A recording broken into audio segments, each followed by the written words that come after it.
प्रिय मित्रों, जय श्री राम। आशा है प्रभु कृपा से आप सब अच्छे हों।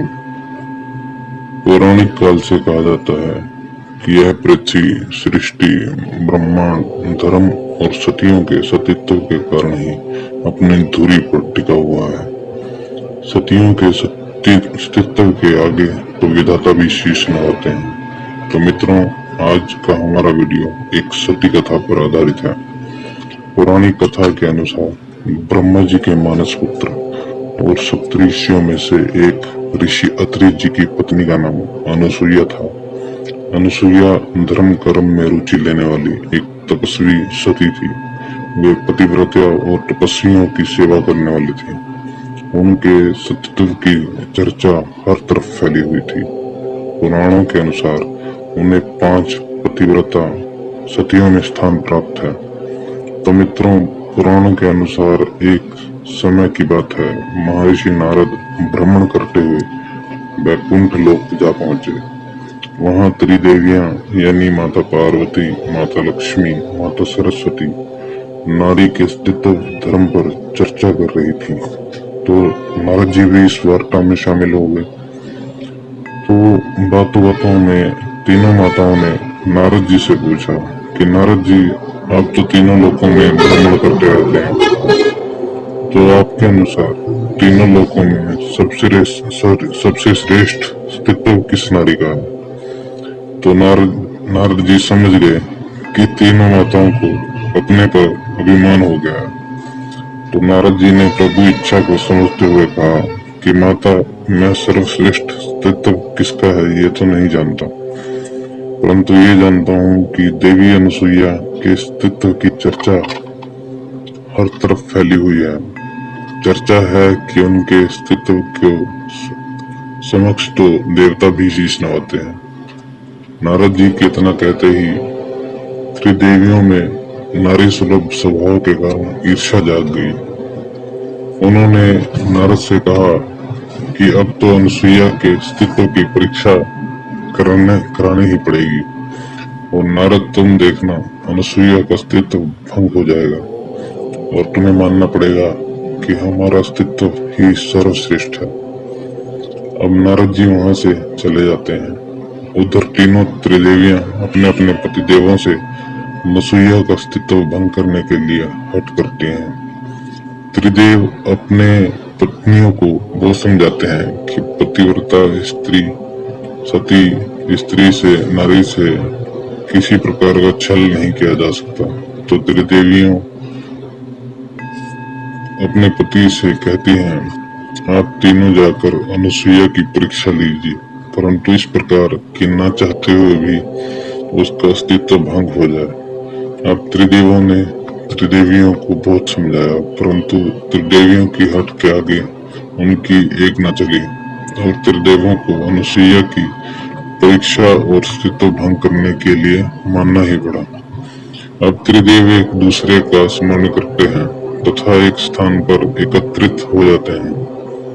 तो त्रिदेव एक दूसरे को त्रिदेवियों की हट और अनुसुईया की परीक्षा वाली बात बताते हैं और आपस में विचार करते हैं कि इसका क्या हल किया जाए। तभी वहां भ्रमण करते हुए देवर्षि नारद आ जाते हैं और त्रिदेवों को प्रणाम करते हैं और कहते हैं, मेरे अहोभाग्य कि मुझे आज त्रिदेवों के दर्शन एक साथ एक स्थान पर हो रहे हैं। तब विष्णु कहते हैं, नारद, हम तुम्हारे कारण दुविधा में फंस गए हैं। ना तुम त्रिदेवियों से अनुसुईया के अस्तित्व की प्रशंसा करते, ना ये स्थिति उत्पन्न होती।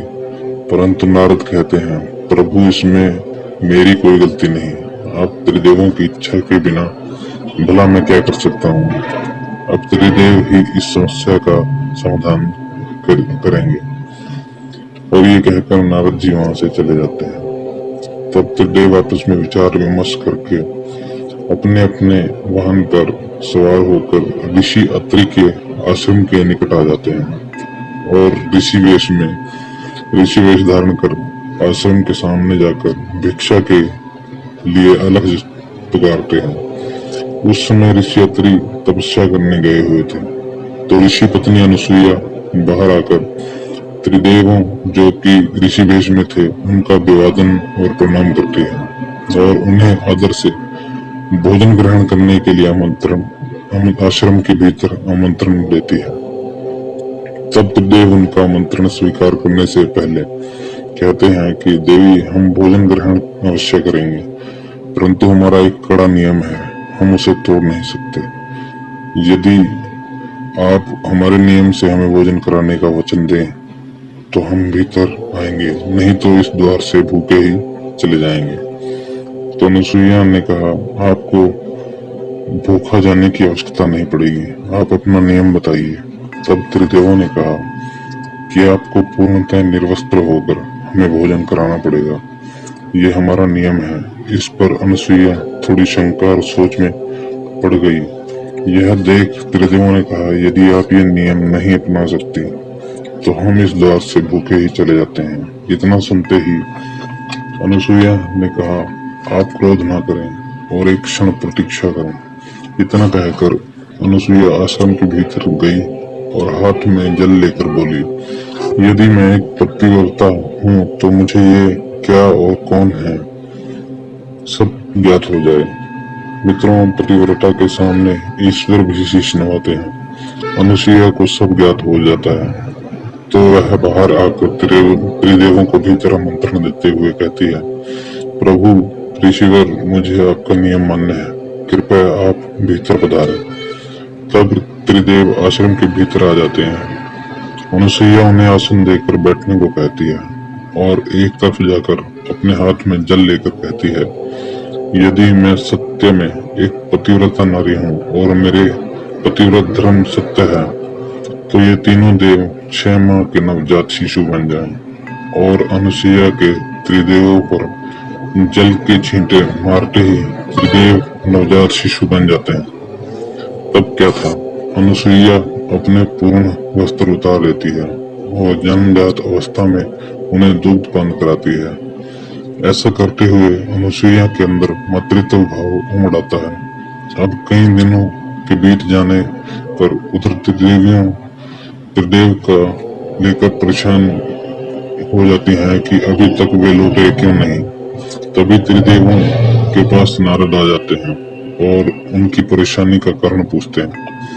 तब त्रिदेवियां नारद को सारी बात बताती हैं और कहती हैं कि बहुत दिन पहले त्रिदेव अनुसुईया की परीक्षा लेने गए थे, तब से लौट कर वापस नहीं आए।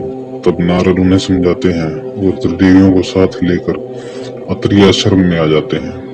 अनुसुईया उनका स्वागत सत्कार करती है तो नारद अनुसुईया से पूछते हैं कि क्या त्रिदेव यहाँ आए थे, और त्रिदेवियां भी पूछते हैं कि क्या हमारे स्वामी यहाँ हैं। तब अनुसुईया कहती है, त्रिदेव तो यहाँ नहीं है, अपितु ये 3 शिशु अवश्य हैं। यदि आपके स्वामी हैं तो आप देवियां अपने अपने स्वामियों को पहचान लीजिए। इतना सुनते ही त्रिदेवियां अपनी भूल के लिए अनुसुईया से क्षमा मांगती हैं तथा त्रिदेवों को पहले जैसा कर देने की प्रार्थना करती हैं। तो अनुसुईया जल के छींटे मारकर त्रिदेवों को वापस पहले जैसा कर देती है। तब त्रिदेव भी अनुसुईया को हाथ जोड़कर प्रणाम करते हैं। जब त्रिदेव जाने लगते हैं तो मातृत्व के कारण अनुसुईया की आंखों से अश्रु आ जाते हैं, क्योंकि अनुसुईया कई दिनों से उनको अपना बालक समझकर दूध पान करा रही थी।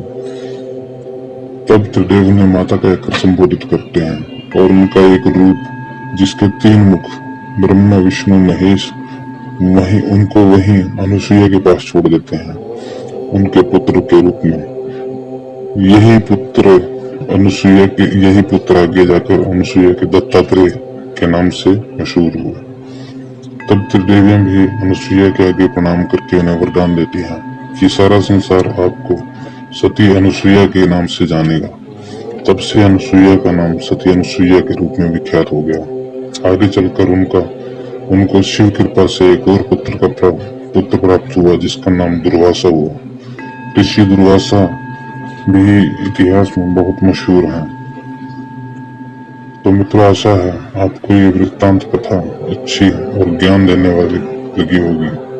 तो यदि लगी है तो लाइक शेयर और सब्सक्राइब जरूर करें। आपका कोई प्रश्न या सुझाव हो तो कमेंट जरूर करें। मिलते हैं अगले वीडियो में किसी और पौराणिक कथा, वृत्तांत या दंत कथा के साथ। जय श्री राम।